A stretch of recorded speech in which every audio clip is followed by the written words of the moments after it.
C'est souvent après avoir été victime d'un accident et après n'avoir été remboursé que partiellement qu'on prend le temps de lire correctement son contrat d'assurance.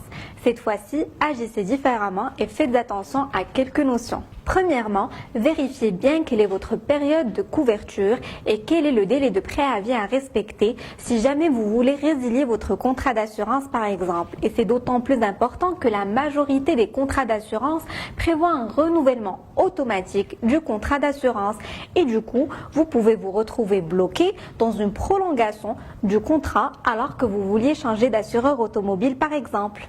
Deuxièmement, étudiez les risques que vous voulez couvrir. Il existe certes les classiques responsabilité civile et tierce qui couvrent les dommages causés au véhicule, mais il existe aussi par exemple le rachat de vétusté ou le rachat de franchise qui vous permettent sous certaines conditions de bénéficier d'un remboursement sans avoir un abattement ou une déduction de la franchise ou de la vétusté.